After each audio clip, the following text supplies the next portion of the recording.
Hello, everyone. Thank you for joining. I'm excited to get into today's topic. It's currently 10 a.m. in the West Coast in the US, and we just got over a couple winter storms, but the weather is warming up. Today it's 70 degrees and mildly overcast, so it's definitely feeling like spring. Would love to hear what the weather's like where you guys are calling in from. So please let me know. I would love to hear. It's crazy. It's almost March. This weekend is this weekend's the time change, I believe. Please correct me if I'm wrong.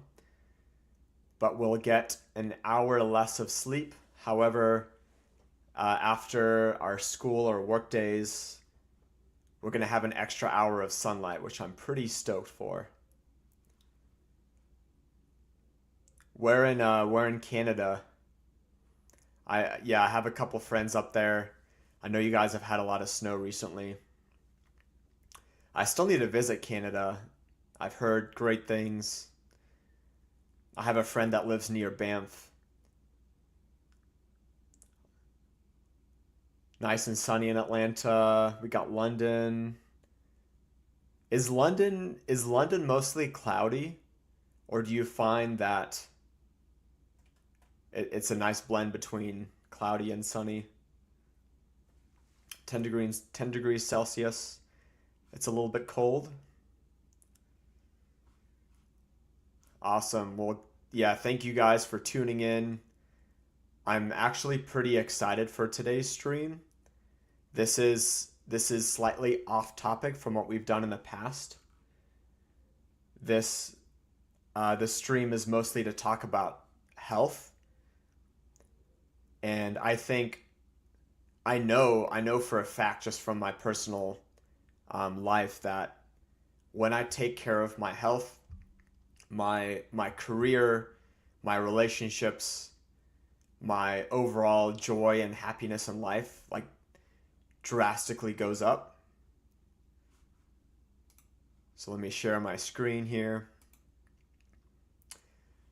Title's 5 a.m. engineer, and I was honestly finding it challenging to figure out what I wanted to title this stream.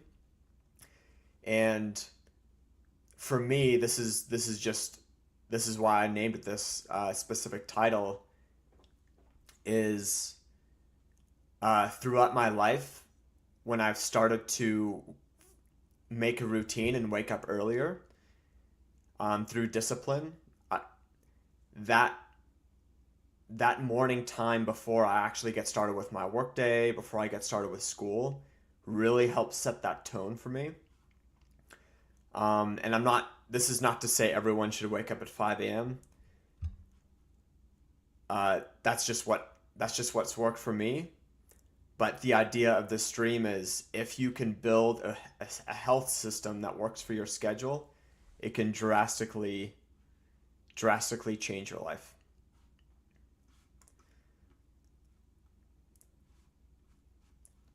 Just a disclaimer, guys. This hopefully is obvious, but I still wanted to say it.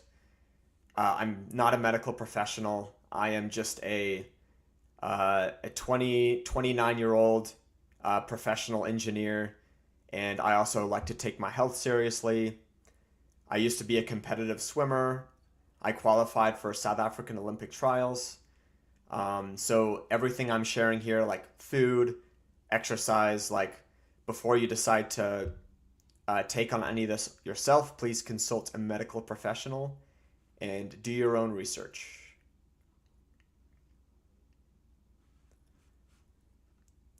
If you guys haven't connected with me yet, please do. Add me on LinkedIn, add me on Instagram. QR codes on the screen. Yeah, see, San Jose's looking good. I'm planning. I need to go to the Bay Area. I like to. It's only a 3 hour drive for me, so I need to go out there soon.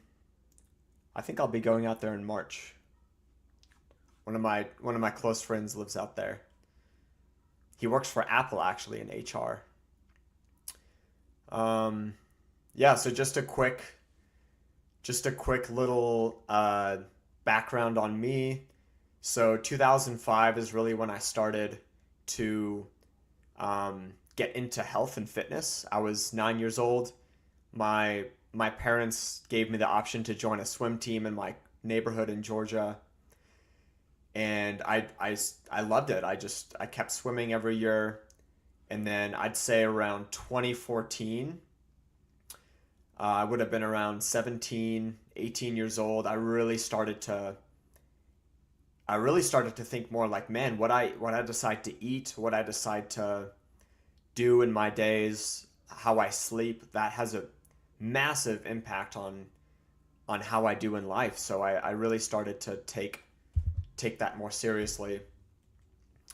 And yeah, 2016 I qualified for the trials for South African swimming and the 100 breaststroke.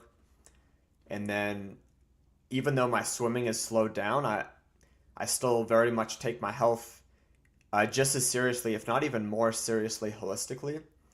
I'm into running now, so half marathon I recently ran in Southern California with my brother, Surf City. That was a blast.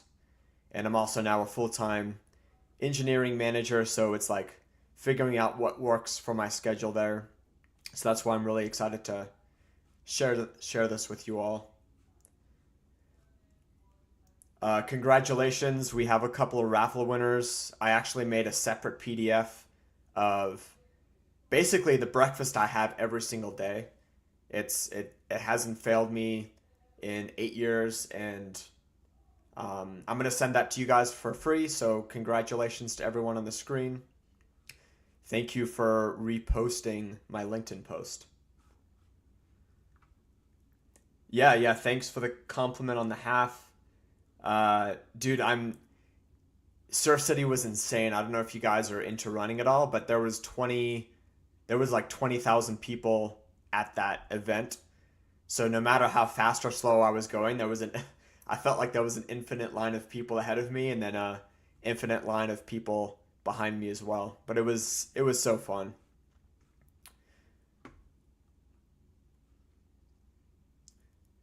All right, let's get started with the first common problem I see in many full-time professionals, and even for myself, I've fallen into this mistake before, or fallen in with this issue, is having low energy in the morning, and then in the evenings having a bunch of energy, which often turns into having trouble falling asleep.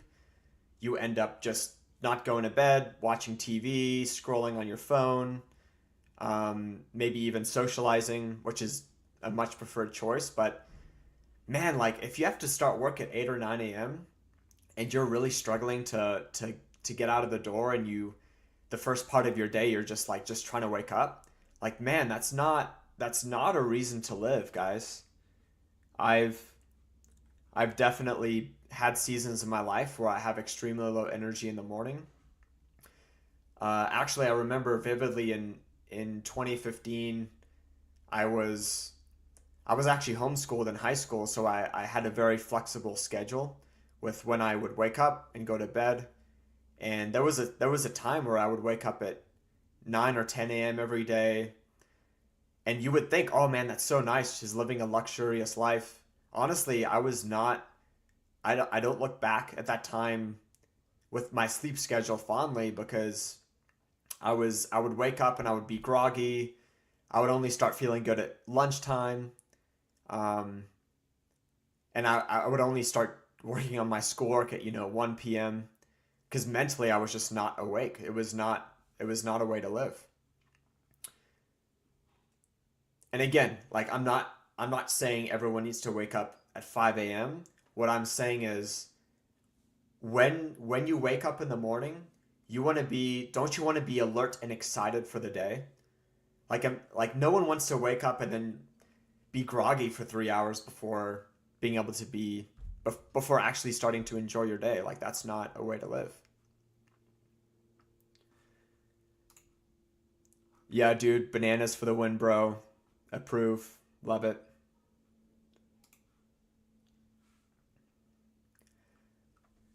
All right. So here's a solution that I found that works really well for me, and this is this is extremely this is extremely based on my personal testimony and also based on research that I've done.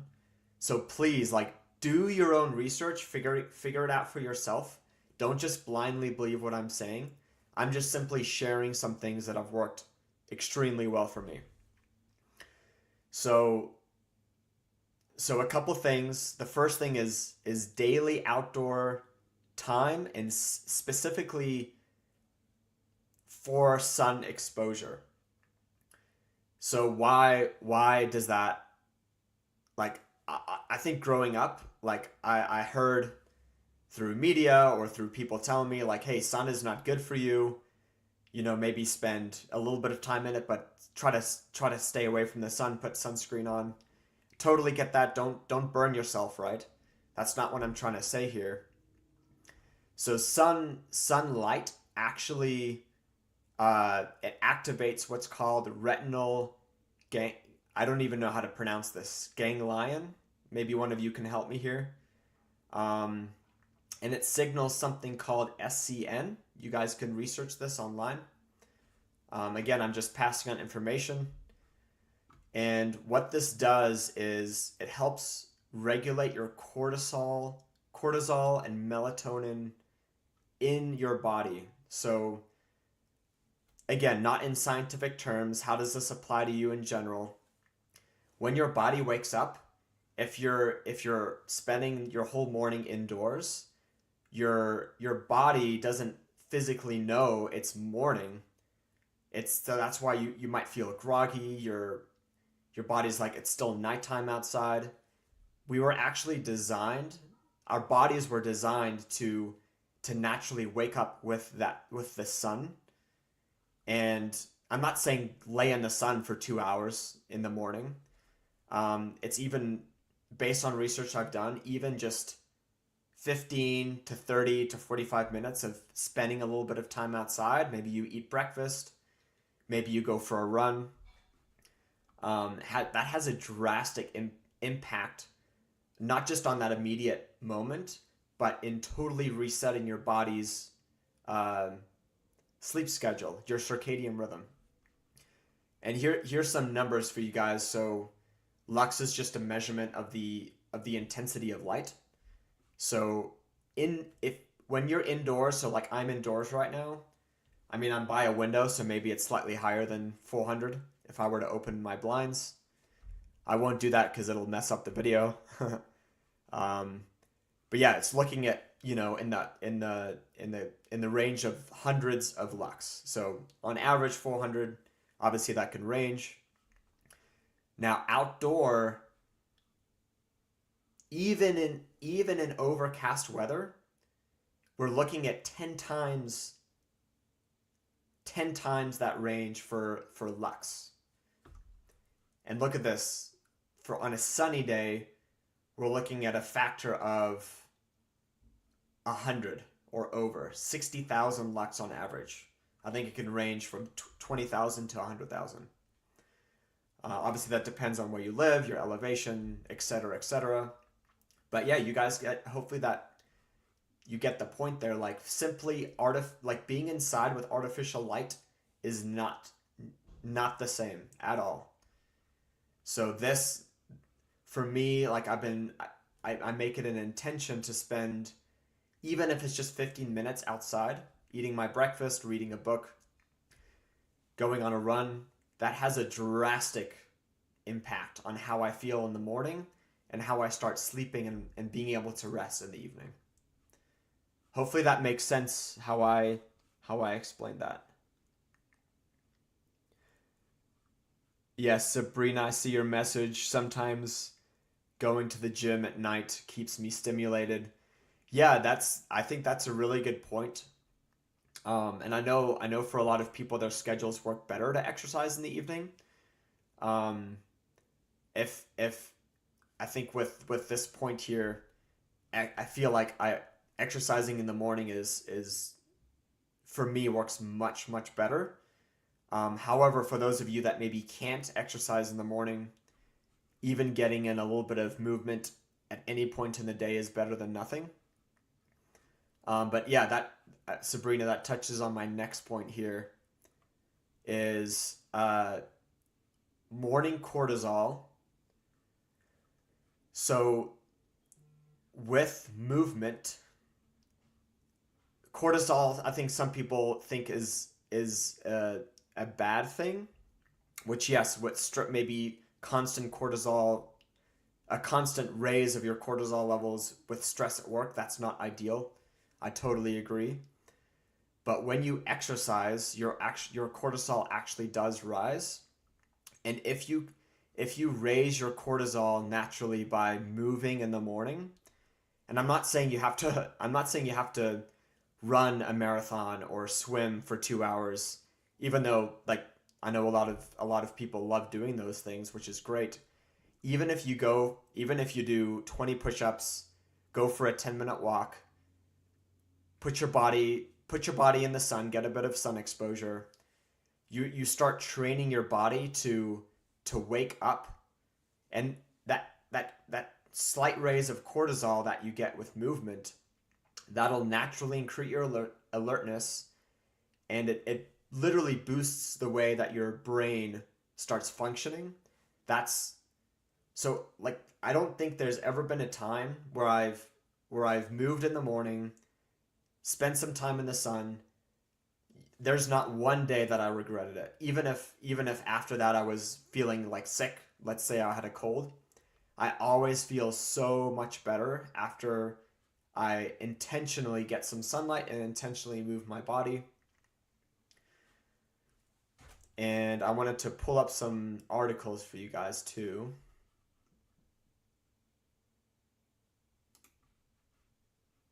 One second.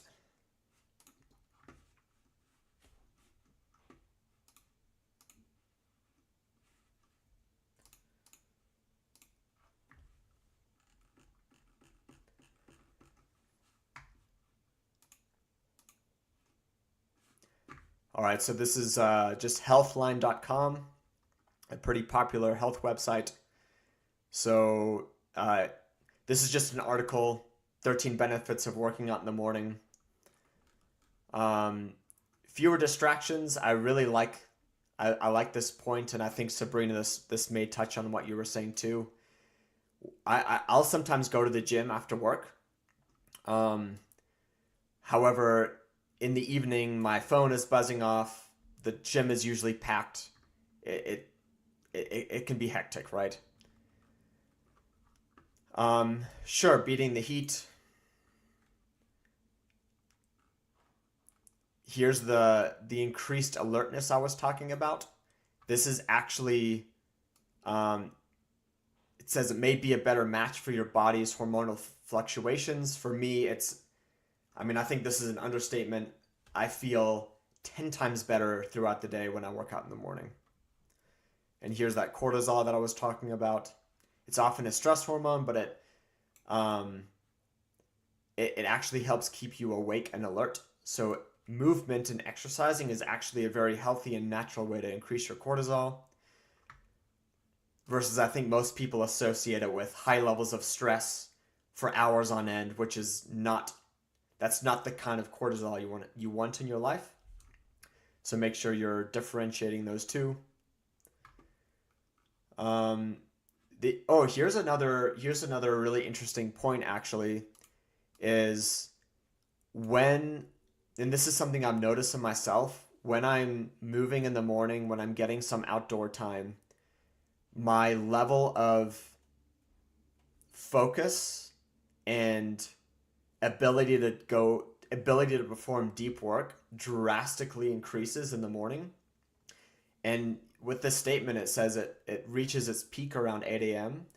I find between 7 a.m. to 11 a.m., I'm ultra focused. I'm ultra, I'm just ready to go into deep work. So when I was an individual contributor at work, I was able to do some of my most technical, like mechanical designs or focus on my most difficult projects in those morning hours. So I know some of you are in college, some of you are working full-time jobs. This was a hack. This was like something that when I figured it out, it drastically changed my work.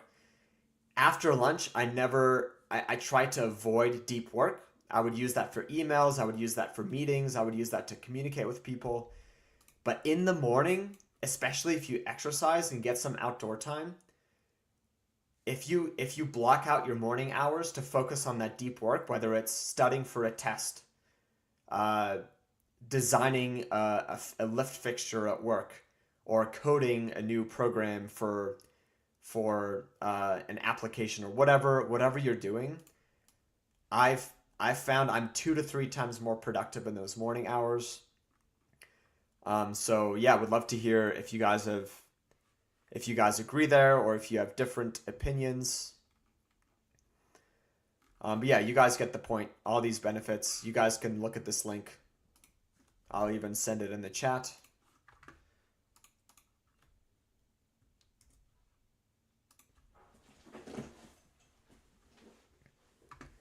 You should be able to copy that. Let me know if you can't.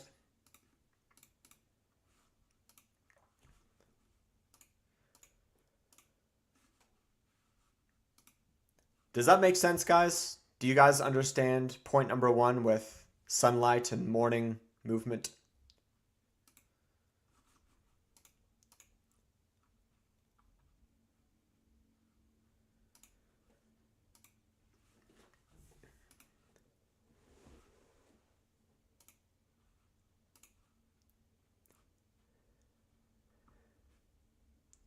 We got another question. Do you always have breakfast and coffee in the morning? Yeah, it changes, but yes, I typically always have breakfast. I know this might be a more personal choice, but what my mornings usually look like is I'll wake up, usually around 5 a.m. and before I eat, I usually don't eat right away. I'll usually go swim or I'll go lift or run, and then I will have I will have breakfast and uh, depending on if I'm drinking coffee or not in that season, I will have coffee with it as well.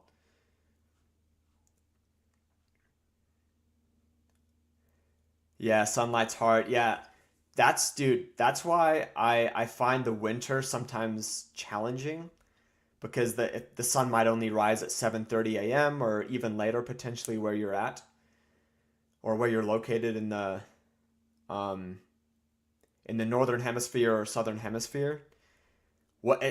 Something that's worked well for me there is in the winter I'll be really intentional to get some outdoor time around lunch or whenever there is more sunlight. So, yeah, lunchtime when I get to work, I might go for a 20-minute walk or 10-minute walk outside. Brian Johnson, I actually don't know. Let me look him up. Brian Johnson, American entrepreneur and venture capitalist, founder and CEO of Kernel, if I'm looking at the correct person. Oh, I've seen this guy. He's into health and yeah. I've seen this guy before. Uh-huh. Don't know him super well, but I know of him. Workout indoors. Yeah, like totally. If it's super snowy or cold where you're at and the only way to work out is indoors, like that's infinitely better than not working out at all. Of course, I think to my point, like if you can, I know a lot of you guys are busy with school, with work. If you can combine these together, your morning cortisol with your sunlight, that's very efficient. But I know it's not feasible based on your schedules and where you live. So yeah, indoor workout might be the best, and then try to get sunlight at some point in the morning.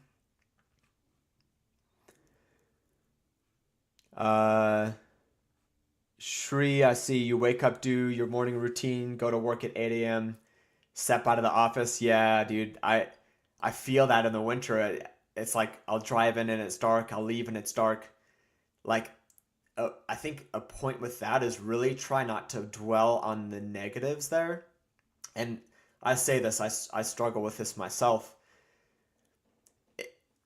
If you can just set aside, like, whether you're at school or at work, a lot of, like, maybe some of my meetings are on my phone. What I'll actually do is I'll put my headset on, I'll actually walk outside and I'll find a trail or a parking lot and I'll walk around just for that meeting. And it seems like a small thing, but the effects of this, getting this sunlight, especially if you can do it before lunch, that's just so much better. Really, the earlier the better.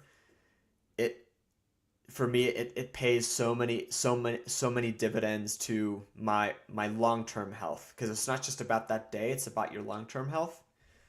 And then by the time it gets dark in the evening, a benefit of that is your body starts winding down for bed sooner, so maybe you could even fall asleep sooner. But yeah, good stuff. I wanted to offer, I so just a side note, guys. I Every week I'm just getting so many messages on LinkedIn asking for career coaching, asking for resume review. I Just like you guys, I have a really busy schedule, and I can only say yes to one or two of you.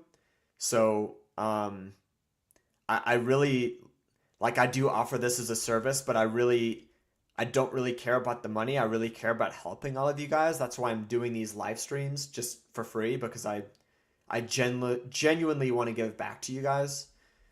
So the best way for the one-on-ones is I'm just gonna start giving away free sessions. So for next week, please, like, shoot me a message on LinkedIn. I have a QR code. I forget if this takes me to my LinkedIn or Instagram, but please follow this. Go to shoot me a direct message.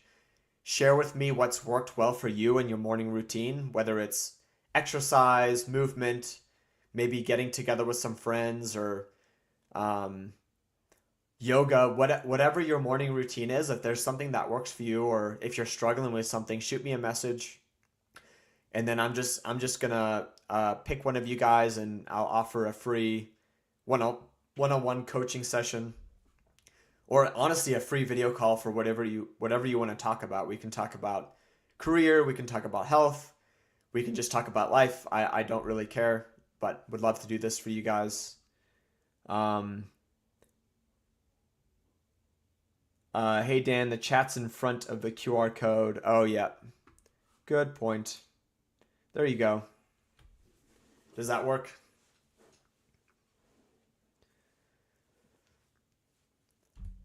I think most of you guys follow me on LinkedIn already, so just shoot me a message, and I'm gonna pick one of you guys. Right after the live stream, I'll pick one of you guys, so shoot me a message once the live stream's done. All right, common problem number 2. Uh, Resorting to manufacturing foods a majority of the time. So what are manufactured foods? Can you guys give me some examples?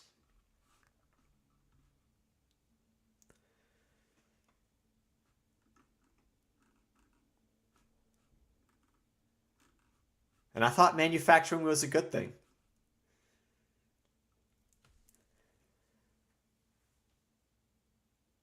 Anything that's packed, okay. Nuggets, okay. Yeah. Why?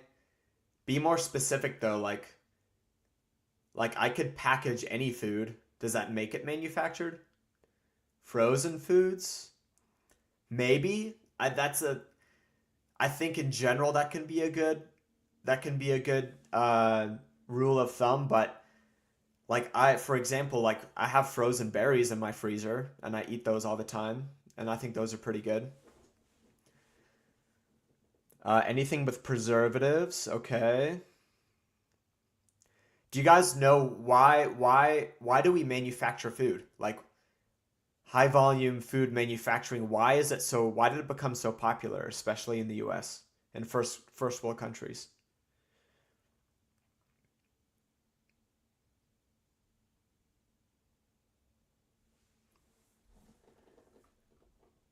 Why do you guys think that is? Like I know why, like I'm in manufacturing for automotive. What are the main benefits for going into high volume? Yeah, cheap supply chain, no cold storage. It's really, yeah, in the big picture, like the reason food has become so manufactured is because you can make much more of it more efficiently for a much lower cost. And you can actually, it usually ends up being cheaper for the customer too, which is honestly really unfortunate because that incentivizes the public to resort to manufactured foods. And I wouldn't say every single manufactured food is awful for you, but in general, if you start if you start avoiding whole foods and start eating manufactured processed foods, you're gonna feel you're not gonna feel your best. And I'm just sharing my personal experience. I want you guys to do your own research here. Again, I'm not a medical expert, but I feel when I avoid manufactured foods 80% of the time, I feel much better, and I wonder why. All right, solution to problem number 2, eat real food. Have you guys seen the new food pyramid that was released? I think it was within the past 6 months, even sooner. Are you guys aware of the food pyramid?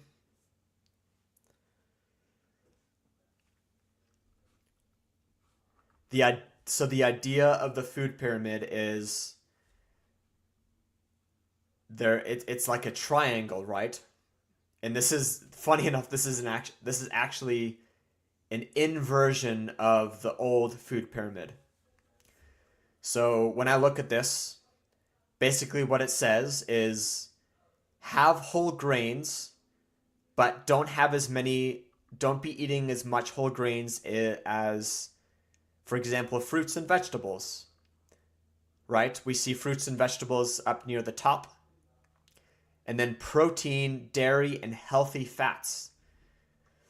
So it's saying if your majority of the food you eat is fruits and vegetables, protein, dairy, and healthy fats, that is the new recommended food diet recommended by the US government. All right, now why do I bring this up?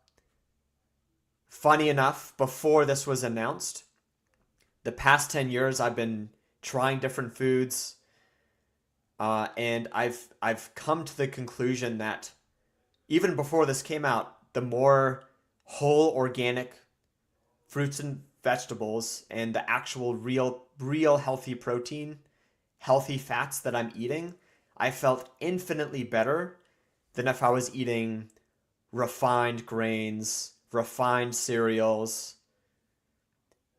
crackers, manufactured foods. And funny enough, when I started eating real foods like this, my appetite for those processed foods drastically went down. So I'm just going to take you guys to this website. We can just do a quick look at it.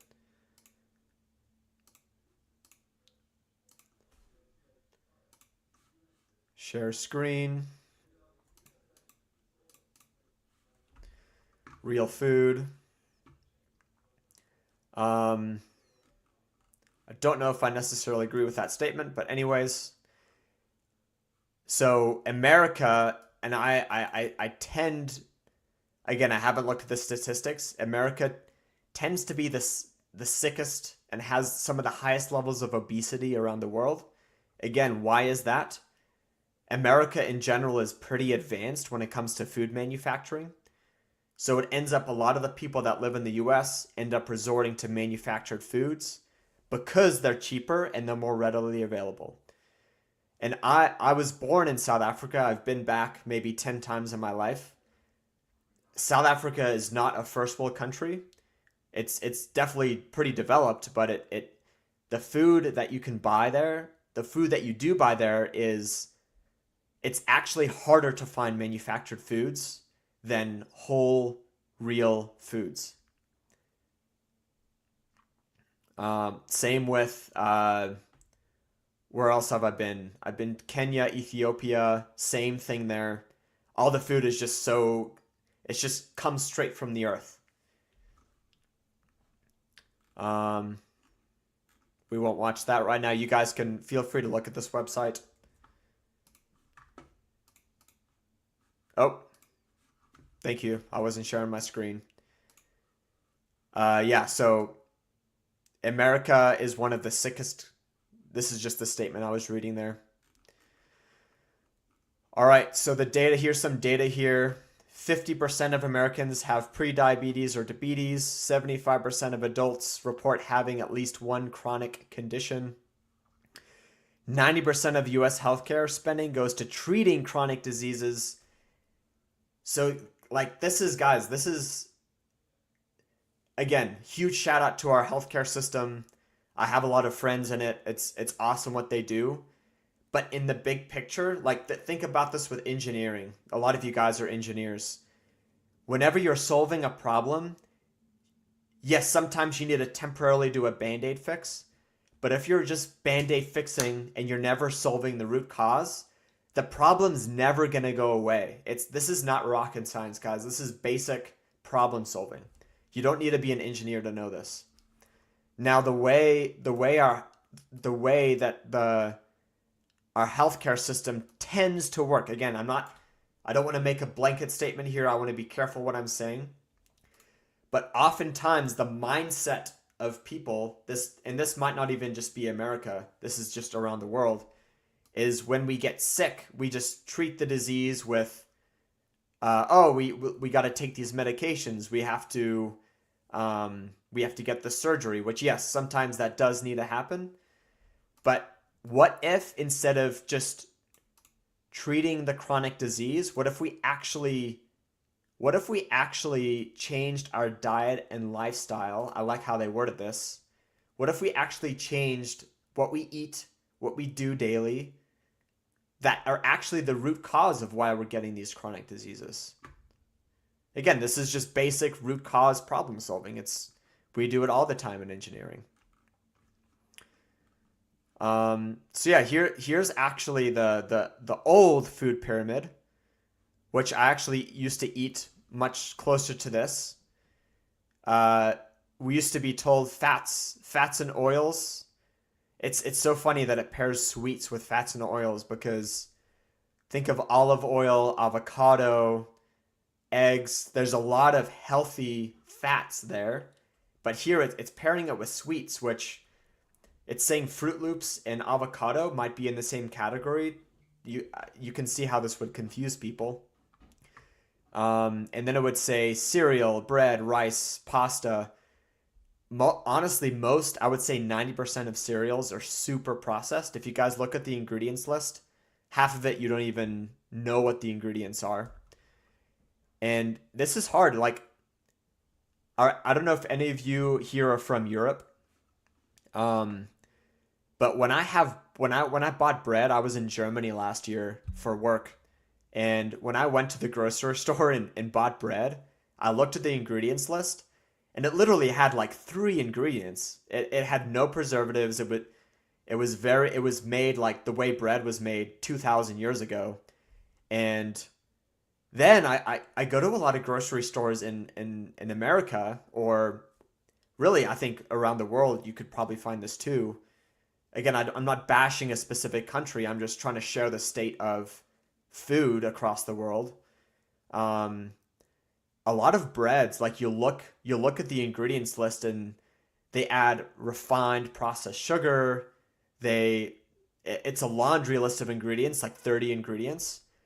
Like people like if this was saying everyone to eat bread and cereal, I don't like this is confusing to me. So that's why I love that this new let's see where's that new food pyramid. This makes so much more sense. And it does have grains at the bottom. Um, it says whole grains, which is using the whole kernel of the wheat germ. I don't know if I said that correct, but it's like the whole germ. It's not just part of it, so you're getting a lot more nutrients. I would even go further to say, like, eat eat grains that have whole real ingredients. And you just look at the ingredients list, and it's pretty easy to tell. Um, anyways, I hope does that make sense, guys?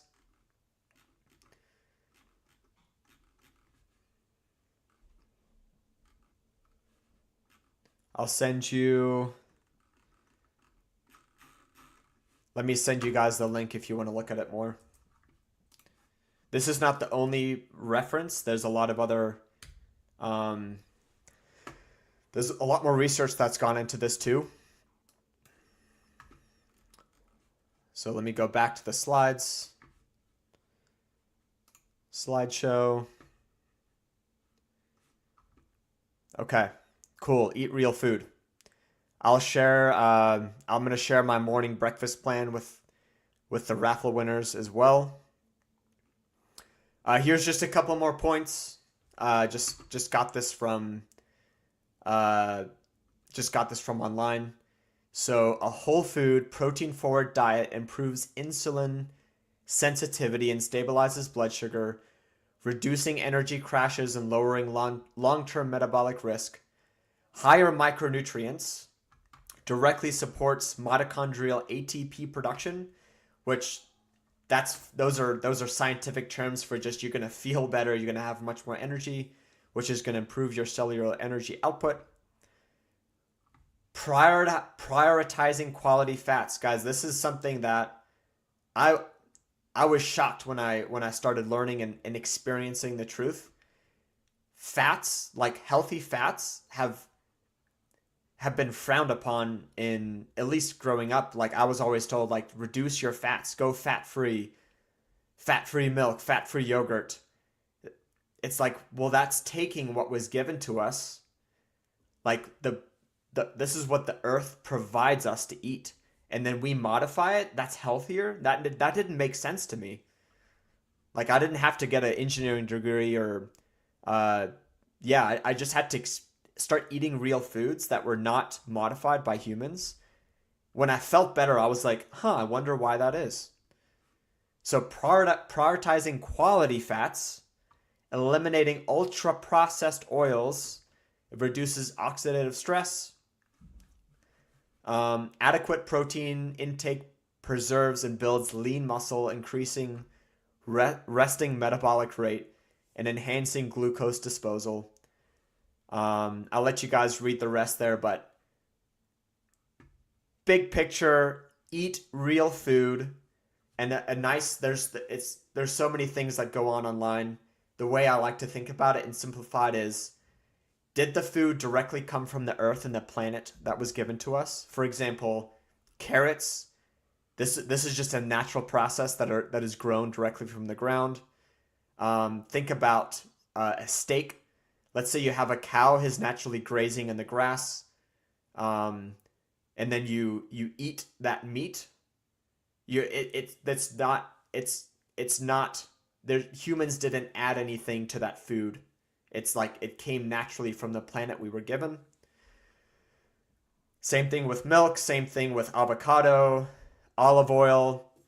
Like yes, you can say humans took the oil out of the olives, but like we're not adding we're not like drastically we're not changing the makeup of the oil. We're just extracting We're extracting it from what the earth, like what those olives which are naturally grown from the earth, right?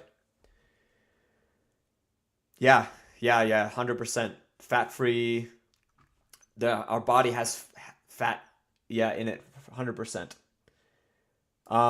Breakfast today, I had oatmeal with peanut butter, honey drizzled on the top. It was good. It's important to stay in the cycle, especially when not feeling well, battling with some sickness, having your body stay active. Yeah, 100%. It's amazing. It's like when I eat well, it gives me energy to exercise. And then when I exercise, it makes me feel so much more alert and ready for the day that I perform better at work.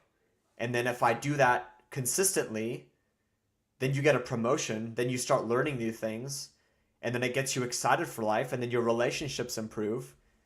So people often like separate food from career, separate that from physical fitness, they separate that from social, like their relationships. But guys, like this was the biggest revelation for me is these are all tied into one another. If you start eating manufactured crap, you're going to start feeling like crap, and then you're going to start performing poorly at work, and then you're not going to feel like working out after or before work, and it's going to be a snowball effect. Like that was the biggest revelation for me is these all tie in together. You cannot separate them. There are stories of engineers at Tesla working early hours of production, debugging pushes. Have there been stretches? Yeah, that's a really good question. So yes, like, and you guys are all in a pretty demanding field. I think work for everyone is challenging, right? And whether you work, maybe you work in, maybe you're a teacher, maybe you're a TA at school, maybe you're maybe you're a high school teacher, maybe you're an engineer, maybe you're just studying, like you're a full-time college student. That that you got to be so careful here, and this is something that I have to be so cautious with, is if I start neglecting my food, if I start neglecting my outdoor, my my fitness, my movement for work, if that starts becoming a habit, yes, maybe I can get a little bit more work done in 1 or 2 days, but long term, I'm gonna very much feel the effects, and on long term, I'm actually gonna be a worse employee for Tesla than if I, hey, like, yes, there's so much work to do. It's 7 p.m. There's always more work to do, guys. Like you can't, like, yes, there are times where you need to stay late. I totally get that, and there's times I've stayed till 11 p.m., 12 at midnight, right? But the big picture goal is no matter what, I'm making sure I'm moving, I'm making sure I'm eating good food. I take breaks for my mental health. Like don't just turn yourself into a slave because that's not a long-term solution. Like again, it's a basic concept. Work hard, work diligently, but don't you're not a robot. Like treat your body well. It's not, and then you end up being a better employee in the long term, right? Yeah, carbs is a main energy source. Yeah, that's really good. Like um if you're especially if you're doing a lot of cardio, you need whole food carbs like oatmeal, sweet potato, vegetables. Totally. Um some kind of same cycle with school, eating good makes studying so much more. Yeah, totally. Like yeah, you can lock yourself in the library from 5 a.m. until midnight, but if you're not taking breaks going outside, if you're not getting a quick uh I don't know, walk or jog or swim or lift in, like yeah, maybe you can get done more in that one day, but then the next morning you're gonna wake up and you're gonna feel you're gonna start having anxiety. You're like, guys, this is all it's all tied into one another. Good stuff. This is really I'm really enjoying this convo, guys. Great questions too. What do I eat outside of work? Yeah. What you eat outside of work definitely affects how you perform at work. Cannot agree more. Um, all right. You guys ready for common problem number 3?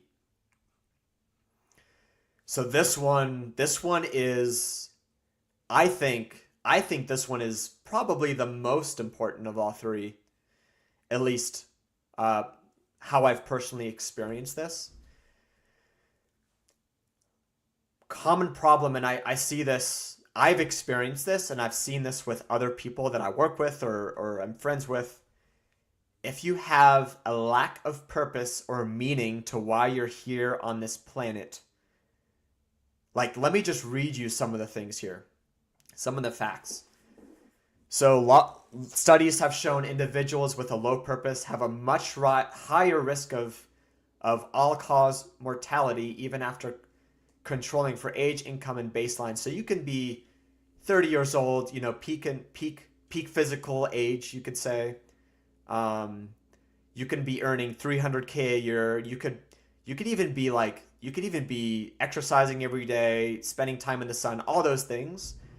But if you wake up and you're like, man, I'm just here to exist and work, and if you don't have a reason for why you're doing these things, I'm not just saying like, oh yeah, I work so I can pay the bills. That's my reason. It's like, is that really what's going to get you out of bed? Just paying your bills? Or hey, yeah, like I love to travel, so I'm going to work for 4 months straight, and then I'm going to go on a 3-week vacation. Like, yeah, I love travel. I try to go on a big trip every year. But if that's my why to why I'm working and living, like, is that enough? Like, can I go through 80% of my days or 90% of my days just working just for those 3 or 4 weeks? Like, that, to me, that's kind of like, how do I function so well? My excitement for travel is good, but it's not that good. Low sense of purpose is associated with higher risks of depression and anxiety, which causes a dysregulation of your stress response system. Research has linked low life meaning to increased systematic, that doesn't sound like it was worded correctly. Anyways, increased systematic inflammation, such as however you pronounce this. Maybe you guys can help me. IL-6 and CRP, which are associated with cardiovascular disease. Like, guys, like, look at this. Let's do something here. Let me share my screen. Highest, I think I'm thinking this correctly. What is highest cause of death in men let's say under 50?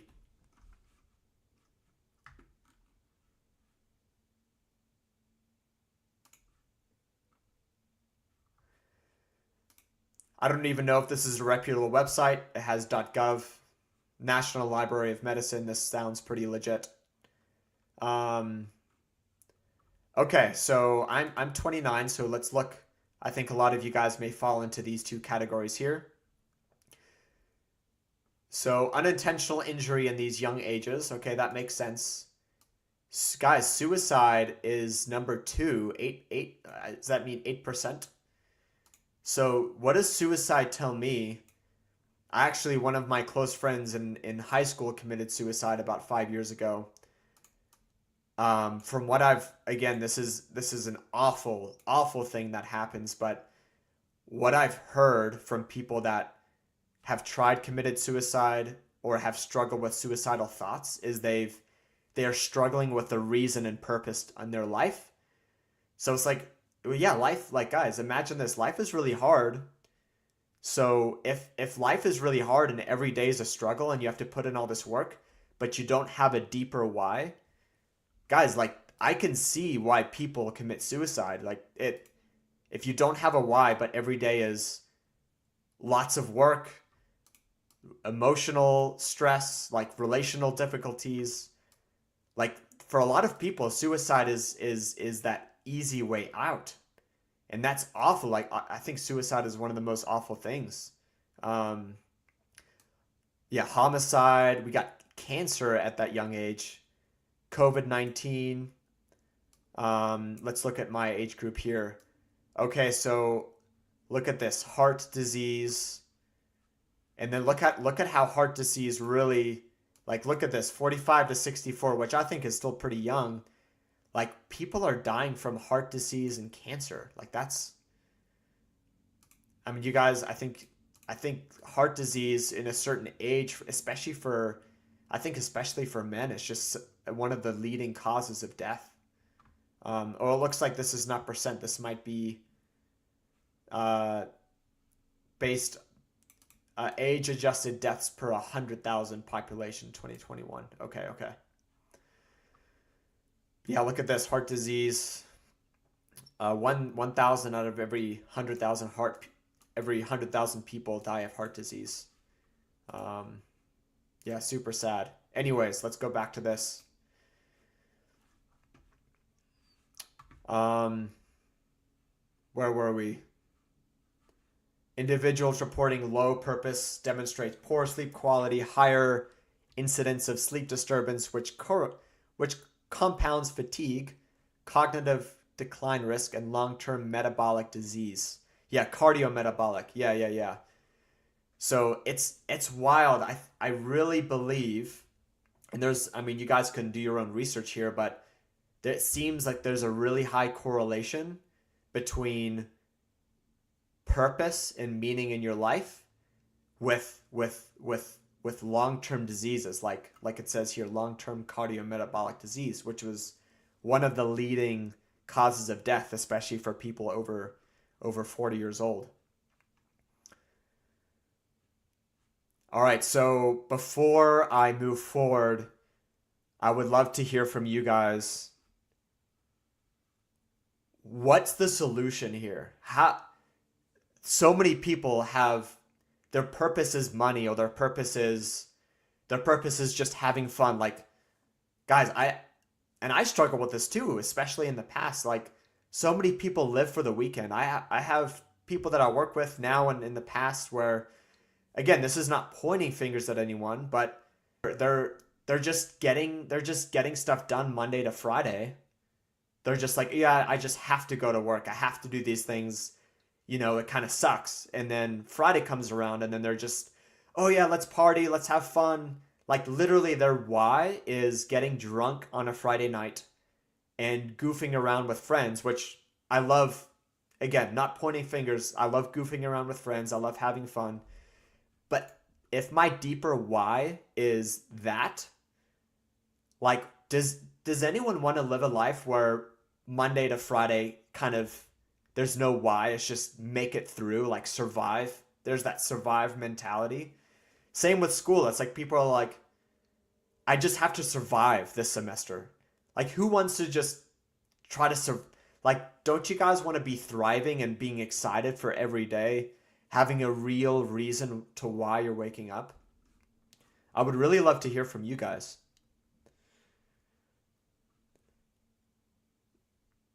Cycle with school, eating good, yeah. What you do or eat outside of work. This is deep, yeah. Yeah, what is your guys' why? Like what I think all of us struggle with this. I'll have days where maybe I'm forgetting my why, or maybe I'm so focused on getting my work done or getting in my workouts that I just sort of my why becomes the things that I do. And then yeah, would love to hear from you guys. Let me read some quotes.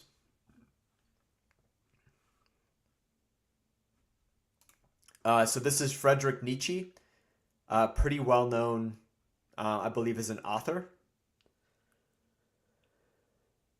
I set my childhood pictures as my phone. I love that, reminding me of wanting to impress the little girl. Wow, that's cool, Sabrina. I love that. You're living a life that is wanting to honor and respect your past. I think that's really awesome. So yeah, this quote, he who has a why to live can bear almost any how. Now why I love this so much is, guys, like life is gonna throw all types of curveballs at you. Um, I mean, let me think of some examples in my life. I've had like I said, one of my close friends in high school committed suicide about 5 or 6 years ago, and I have family members that are struggling with pretty serious health issues. Um, yeah, I friends, like some people lose their job. Like I could show up to work Monday and my badge doesn't work, and they say, "Hey, sorry, like we decided to um, hire someone else, or we don't need your position anymore." What if my why was work? What if my why was my identity at Tesla? What if that was my why? What would happen to my personal well-being and mental state, emotional state if I got fired Monday, if my why was Tesla?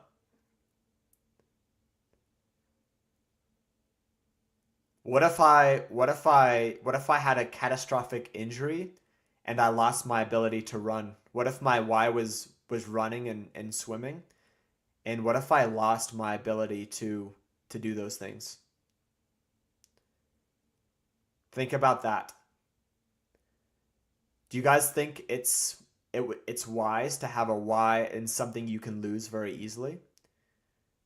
What if my here's a interesting one. I find friendships and relationships to be one of the most important things in my life. What if my why was my one of my closest friends? I won't share his name, but let's say, for example, his name is Steven. Let's just say that. What if my why was Steven, but then what if Steven next month decided to move and then build different friendships and then our friendship dropped off? What would happen to my personal well-being if my why was my relationship with Steven? Got a couple more quotes here. Those who have a sense of purpose have better health, better sleep, and live longer. I think this is just a research summary from multiple longitudinal studies. You guys can do your own research here. Um, yeah, I think that's no comments needed on this one. The decisive. This is Carl Jung, if I'm pronouncing his last name correctly. The decisive question for man is he related to something infinite or not? That is the telling question of his life. So what does that mean? Like what I was just saying, guys, if my friendship with this friend, that friend, my job at Tesla, my physical body even, these are all not infinite. My friendship, either I'm gonna die or my friend's gonna die, or our friendship's gonna, it might take 50 years, but maybe our friendship fizzles away. Like people move, life happens, right?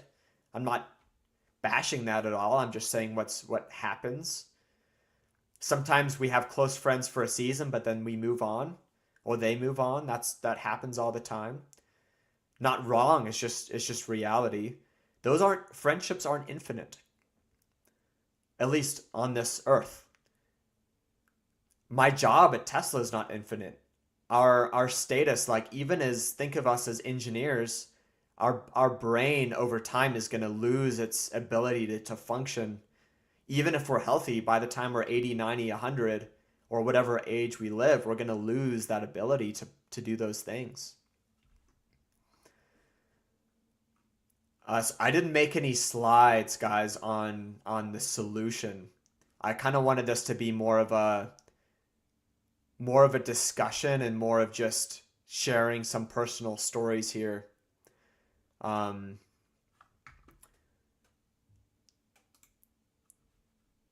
Let me take that screen away. So personal, I'm just going to share some things that have really impacted my life. So we covered health in terms of spending time outside, eating well, right? Very, very important. We talked about we talked about eating well, getting sun time, all those things. Now, here's what has really drastically transformed my life is when I found my why. And I'm going to share this not because I'm not telling you guys to have the same why. I'm just sharing with you the impact this has had on my life. Most of my childhood and teenagers, my why was school. My why was my performance in the pool with swimming. My why, and I'll even sometimes struggle with this now, my why has been my performance at Tesla, my salary, my friendship status with how many friends I have or how deep my friendships are, which I think I'm going to put an asterisk on the friendships because I think that ties into my real reason why. When I realized that my why was growing, and here's why there's an asterisk with the friendships thing that I mentioned, is when I realized, and this is a revelation I had because of something that happened in my life, having a deep desire to wanting to love the people around you and serve. And again, this is something I'm growing in. I have a lot of room to grow here, but when my why became less about me and like swim stats, money stats, career status, even like how I was feeling, like if I was healthy, if I was fit, those are great things. But those aren't my why, guys, because I could have a car accident next week and I could lose a lot of my physical health. I could lose my career next week.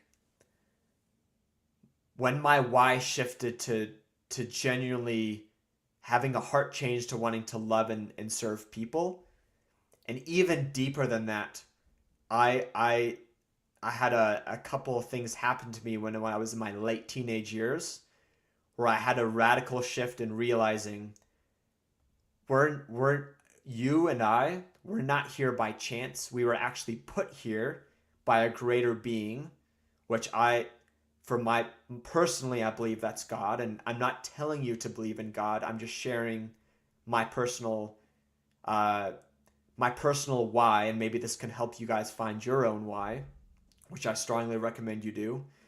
When I realized I was actually made to love, people, and I was actually made because I am loved from the start.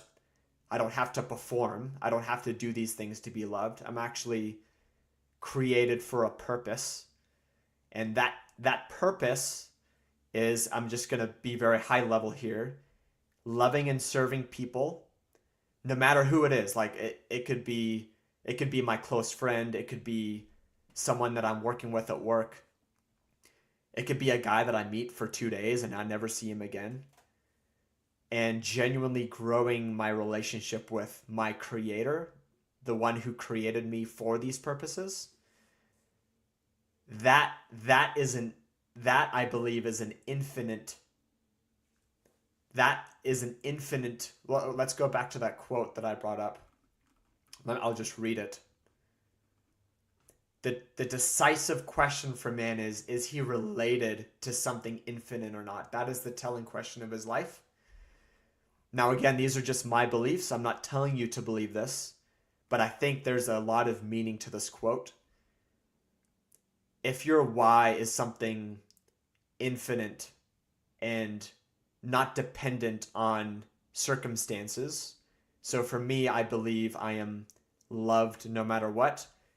No matter how I'm doing, I know I am called to love people. And even on top of that, when my physical body dies, based on what I know from my creator, there's actually going to be there's actually an infinite plan he has for humans. So that is my why, guys. That is something that a car wreck or a lost job or a friend moving away, that's not going to actually affect that. Um, and I have a lot of people say, "Hey, Dan, like, do you really believe in God, or do you really believe in this deeper purpose?" And this is something I like to say. It's like, yes, 100%, based on my personal stories and what I've experienced with God and with these relationships, I have without a doubt in my mind it's true. However, this is what I challenge them with is you don't have to believe in God. You don't have to believe in this deeper why. Maybe your why is very different. That's fine. But this is what I share with them. Let's say you prove me wrong, and let's say yes, this whole thing doesn't exist. There's no deeper why, there's no God, there's no ultimate purpose, there's no infinity after our life here. Even with that, with how much my life has drastically improved, and I'm excited to wake up, I'm excited to go to work because of this deeper why. Even if this were not true, my life is infinitely better because of it. So that's just a point I like to bring up with those who don't believe. Like um, it's not something you again, it's not something you have to believe in, but it's something that's drastically changed my life. So I love to share that story because someone shared that similar story with me, and I was like, okay, that's cool, but I haven't experienced that myself. So that is my why. So I would love to hear your guys' why. Um, Let me read some comments here. Do you feel that the mission at Tesla... Ooh, this is a good question. Do you feel that the mission at Tesla ties into or supports your purpose to love and serve people? Wow, yeah, what's Tesla's recently changed their mission statement.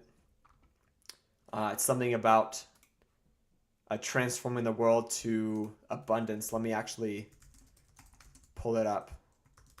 This is a really good question.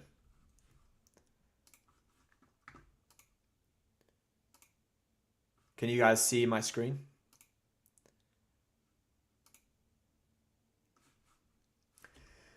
All right, so yeah, early 2026, Tesla changed their mission statement to build a world of amazing abundance. And that's a very broad term. Like, what does that specifically mean? Um, so yeah, this is, to be honest, I think Tesla is doing some pretty cool things. For example, auto driving, like they're pushing out the robo taxis. They have Optimus, which I think is that could drastically change the workforce and maybe our exposure to dangerous jobs. To your question, ultimately, I'm gonna say yes and no. Let me start with the yes. The yes is building a world of amazing abundance. I personally truly believe abundance means, it doesn't mean material success. It means having deep, meaningful relationships with people and with my creator. That to me is amazing abundance. Now for Tesla, they're obviously their goal is improving the way we're living on Earth, which is awesome. Like I love for maybe 90% or 95% or whatever. Like, I'm not going to say I agree with 100% of things Tesla does, but in general, I'm very much a fan. Um, but think about it this way. What if in 10 years Tesla goes bankrupt and the company disappears, right? What if there's a lot of what ifs here. What if their mission changes and they could be doing something that's even greater or maybe not quite as good as what they're doing now. If my why was a lot is was just wanting Tesla to succeed, to me that is a risk because Tesla may not succeed. Like I think they're doing great now and I hope they do great in the future. But my why is ultimately not in Tesla because like I said, what if they fired me? What if they went under in 10 years? I just don't know. Like companies, historically companies, even countries don't last forever. And that even touches in I think with politics or with nationality or national status. Nationalism I think is the right word. Like if my why was South Africa or if my why was America, again, I think they're both great countries, along with a lot of other countries out there. But first of all, like countries make mistakes. They're not ultimately perfect. And ultimately countries and continents and companies, they're temporary, right? So if my why was in these things, then my why could be shaken up any day. And who wants to live like that? I hope that answers your question. When you become selfless, that's when the magic happens. Yeah, I again, I'm very far from being perfect in this. Like I have a lot of room to work on here, but it's always a pattern when I'm living my life to serve people when my goal is to try to bring the best out of others and try to help others. It's funny, like my well-being increases so much more and I feel so much more joy because I genuinely believe we were created to love and serve people and love and serve God. So and the way that I operate, it just makes so much sense. And there are days where I am very selfless or selfish. Like I'm far from perfect. I'll live days and I'm like, man, I was so selfish today and I don't feel great in the end of the day, right? So that's so good. I'm gonna do one more here. I do believe, but I have a say from my experience that the level you have reached to share. Yeah, thank you for the kind words. Again, something I'm growing in and something I think we're all growing in. So that's awesome. Thank you guys so much for tuning in today. Please remember, if you want a one-on-one video call with me to talk about anything, I would love to help you. Shoot me a direct message on my Instagram or my LinkedIn. Also subscribe, like feel free to subscribe to my YouTube channel because that's where I'm posting my live streams so you can get your notifications there. But have a wonderful weekend.